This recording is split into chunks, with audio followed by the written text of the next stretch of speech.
He's one of the world's most influential Muslim leaders. His Holiness Hazrat Mirza Masroor Ahmad is the Caliph of the Ahmadiyya Muslims, Canada's largest growing Muslim population. With mosques across Canada and millions of followers around the world, he preaches a simple love for all, hatred for none philosophy. He's met with leaders around the globe to promote a more peaceful view of Muslims. This month, he's touring Canada to spread his message. We sat down in Toronto. It's been, as you know, 15 years since 9/11. Many attempts have been made to narrow the gulf between the Muslim world and the non-Muslim world. But at least in North America and in parts of Europe, that doesn't seem to have happened. Why do you think that is? This present situation flared up not after 9/11, in my view, after 2008 economic crisis. There you see number of people, especially youth, were made redundant from their jobs. They had nothing to do, was the cause of increasing their frustration. And then a new extremist group emerged, that is Daesh or ISIS. So they also tried to get benefit out of that frustration. Are we at a critical point inside the Muslim world? Yes, Muslim world is disturbed. And now that is spreading, it is going beyond to the West. When we see these tensions increase, we see people react in different ways. We've witnessed in the United States for the last 2 years an election campaign for a new president. We're literally only days away from that happening now. Yes. One of the candidates has advocated a total and full ban on all Muslims entering the United States. And occasionally he walks that back to a different position, but to at least extreme vetting of all Muslim. Donald J. Trump is calling for a total and complete shutdown of Muslims entering the United States until our country's representatives can figure out what the hell is going on. What does that say to you? You see, as far as we are concerned, we are true practicing Muslims. We do not believe in any extremism. As far as other Muslims are concerned, he says that he will put complete ban on them. Okay, he can put ban on them to stop Muslim groups. But what about those millions of Muslims living in his country? How will he behave with them? I believe that if is very big, if he wins, he will not implement it, what he's saying. Is that not just wishful thinking, though? I mean, he speaks for millions of Americans who feel that way. Yes, even millions of Americans are not backing him in this regard. Right. But millions of others are. And we've reached a moment in our history where then there will be a chaos in the country. If he takes any measure, any step, any harsh step, or tries to deny the rights of the Muslims living in his country, then there is a conflict. And when there is a conflict, then again going to be a disturbance. Even with this, there is no big issue nowadays as such. It has not been implemented. But even then, every now and then you see Muslims are taking revenge. They are brutally killing without any reason. Even in America, it is not only Muslim. There, you can see there are so many mad people in the country who just enter inside the university or the school and they start firing on the students, innocent people. So in America, it is already happening. And there is no gun law, and if he tried to implement whatever he is saying, then I fear that there is going to be a big civil war. civil war. Yes, of course, they will raise against the government, because now if government takes harsh measures just to try to deny all their rights in any way, there are so many hundreds of people even, see, to create any disturbance or nonsense. If single man can single-handedly do it. So they have to use sense. I don't think a president of America, if ever elected president of America, will take any measure which is senseless. You hope. This we are allied with His Holiness, a courageous champion of religious freedom and of peace. Ahmadis are renowned throughout the world for their devotion, peace, universal brotherhood, and the will of God.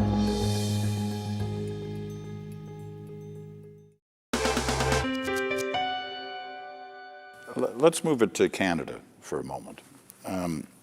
I want to read you the results of a survey that was done. Syrian refugee question. Canada's been a leader in bringing Syrian refugees to the country.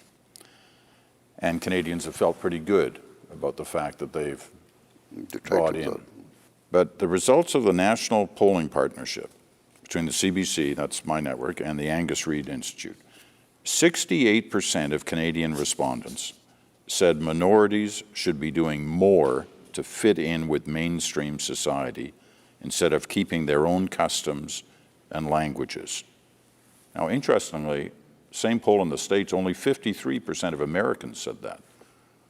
So 68%, almost 7 out of 10 Canadians said minorities aren't doing enough to fit in with the values and culture of the country they've come to. What does that tell you? If, whether it is America or Canada or any of the Western countries, even millions of people are coming to Germany,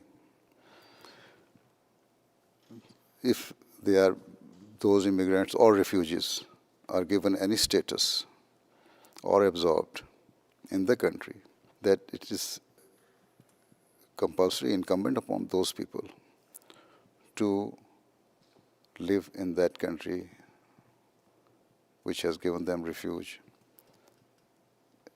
peacefully and try to absorb them in the society.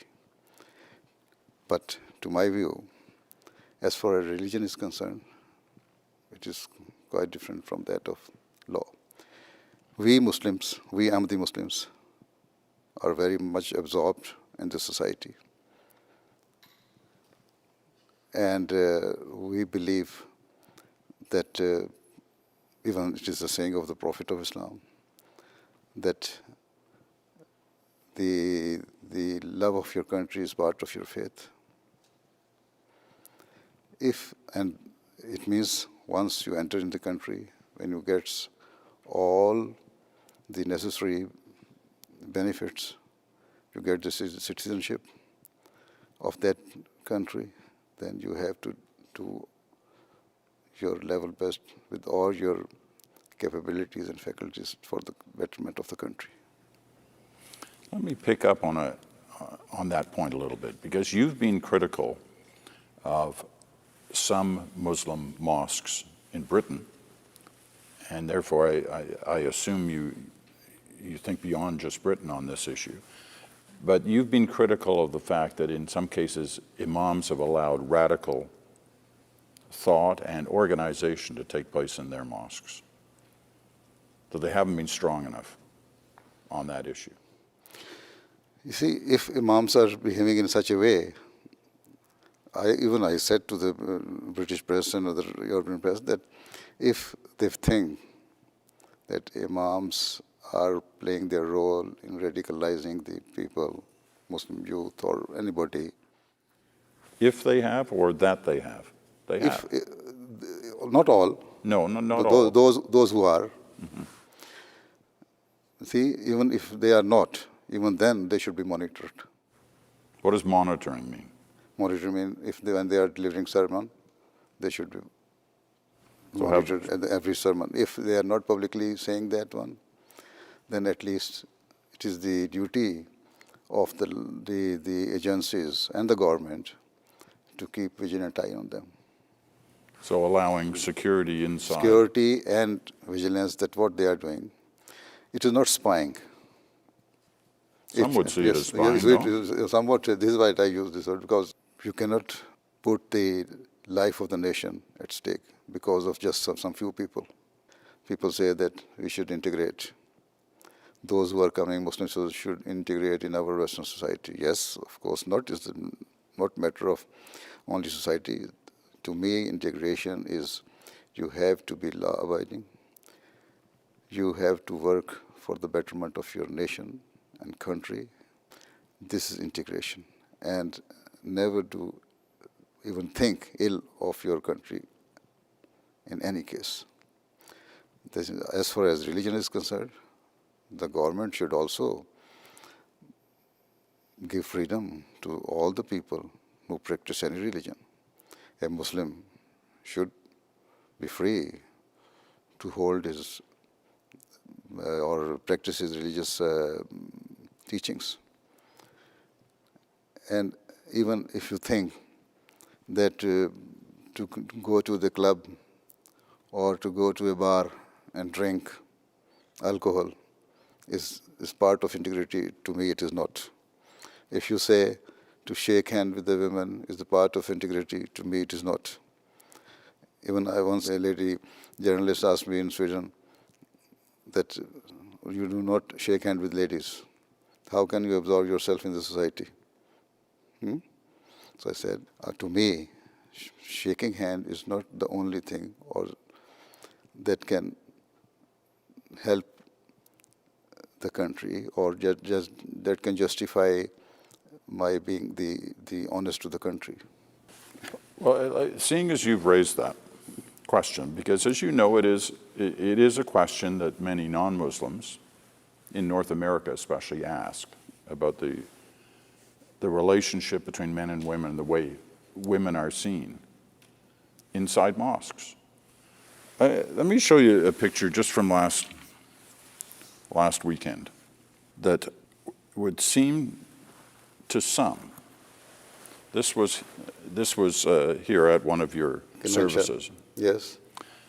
And there are hundreds, if not thousands, of people in this room. Here, and none of them is a woman.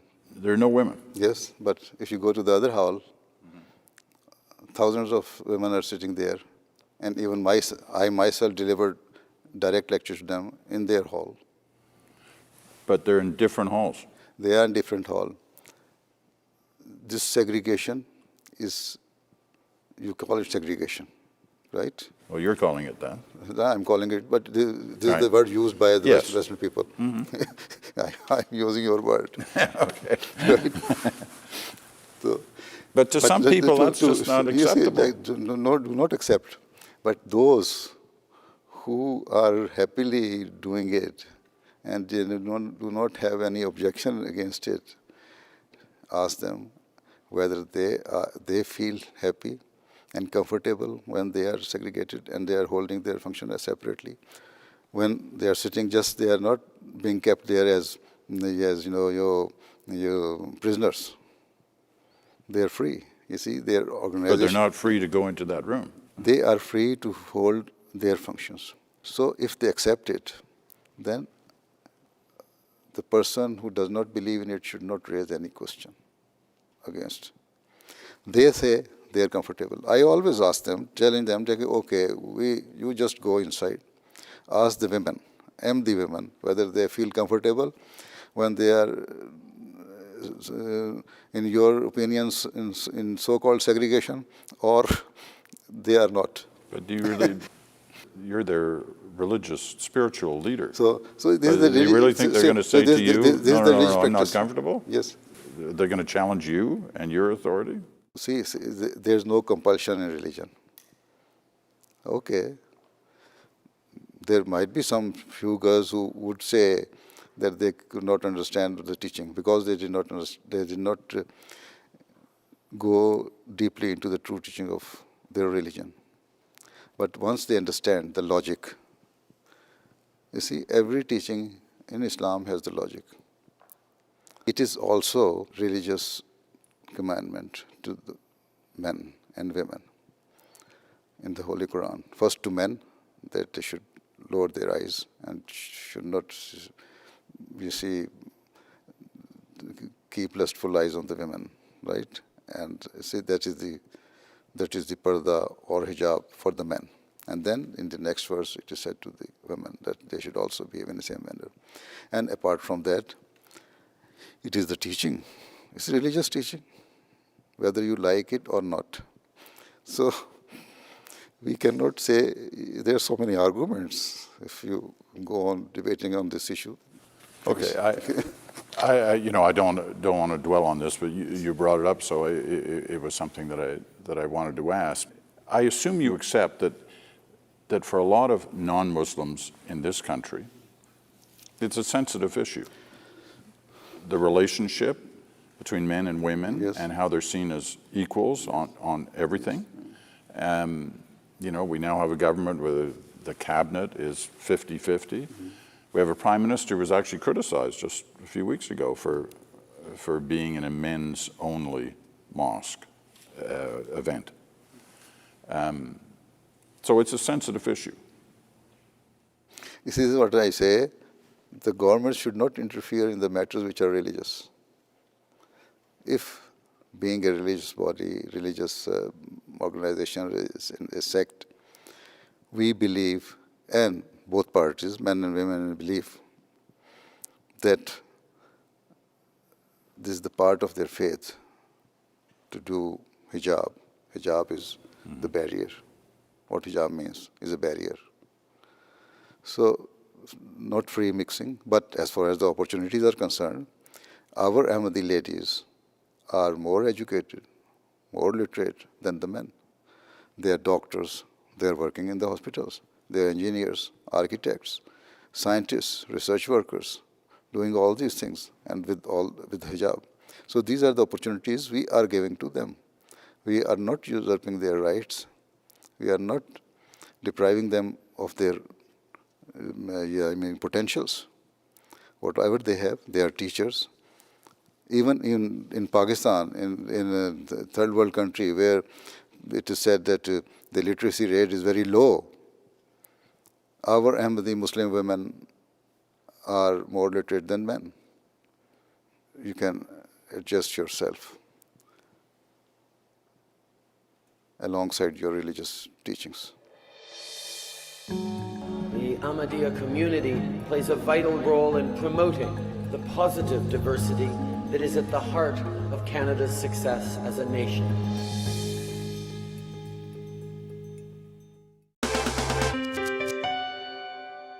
I want to just get your thoughts for a moment about Canada. You visited before. You're spending a significant amount of time here right now. You have mosques from Newfoundland to Victoria, British Columbia. When you travel in Canada or when you think of Canada, what are you sensing about this country? You see, as far as the worldly thinking is concerned, Canada is developing. Canadians are always very loving people. As far as with regards to our community is concerned, we are also growing here. And even not the old mosques, we have started building some new mosques there. And the number is increasing not only because of the immigrants, those who are coming from Pakistan. Now there's some refugees came from Syria to Canada. They are Ahmadis. Besides that, even some of the Canadians have also accepted the message of Islam. Our work is missionary work. And religious communities do not develop in a short period of time or overnight. It takes years. So we are hopeful we shall spread the message of true Islam to Canada and all across the world. If our message is good, acceptable to the people, they will accept it, and we shall grow here as well. And I am hopeful. Do you see Canada as a tolerant nation? Quite right, because multinational a multi-ethnic nation. So this is why you have to be tolerant. Right? Because it's a constant challenge. Yes. Can we do a better job in the world of trying to ease that relationship between the two worlds that we've talked about throughout here, the Muslim world and the non-Muslim world? Is there a role for Canada in that? Yes, you see, Canada has a role in the United Nations. Canada has a role in G8, right? So you should make them realize that we should be honest to the people, to the nations. Every small nation, even quite a number of small nations, have nuclear weapons. So you should play, the government should play their role to let the world understand and give them the sense that they should realize, why do we want to leave a legacy behind us of crippled children and destroyed world? You paint an awfully bleak picture. It is not bleak, because it is a reality. I remember once I delivered an address in Los Angeles in a reception. One of the senators was present there. He said, I agree with so many of your things, but the picture you are painting is so bleak that I don't think that nuclear war and this and that can happen. So just last year he sent me the message, you were right. Right. I really appreciate the time you've spent with us. Thank you very much. Thank you.